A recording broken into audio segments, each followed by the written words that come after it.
বন্ধুর সংখ্যা কম হলেও চলবে, তবে তারা যেন সত্যিকার অর্থেই শুভাকাঙ্ক্ষী হয়। যারা সাময়িকভাবে আসে তাদের স্থায়ীভাবে বিদায় জানাও। আগামীকাল করব মানেই দেরি করা, আজই শুরু করো। আগের মতো থাকার প্রয়োজন নেই, বরং প্রতিদিন আরো ভালো হও। অনেক সময় ধৈর্য ধরাই সবচেয়ে বুদ্ধিমানের কাজ।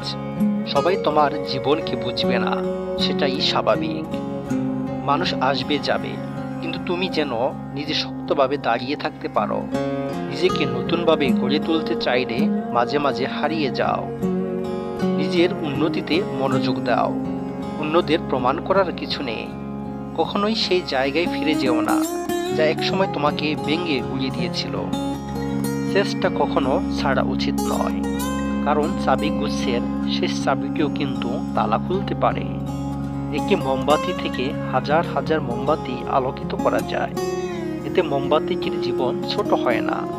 তেমনি সুখ সবার মধ্যে ভাগ করলে কখনো কমে না। যাদের নিজের কোনো যোগ্যতা থাকে না, তারাই অন্যদের নিয়ে বেশি সমালোচনা করে। এটা ভেবো না কে কখন কোথায় কেন বদলে গেল, শুধু ভেবো ও কি দিয়ে গেল আর কি শিখিয়ে গেল। কোনো কিছু যদি সত্যি তোমার কাছে গুরুত্বপূর্ণ হয়, তবে তুমি তা করবেই। কোনো বাধাই তোমাকে থামাতে পারবে না। সমালোচনা তারাই করে যারা নিজের ভালো কাজ করার ক্ষমতা নেই, এবং অন্যের ভালো যারা কোনোদিন দেখতে পারে না।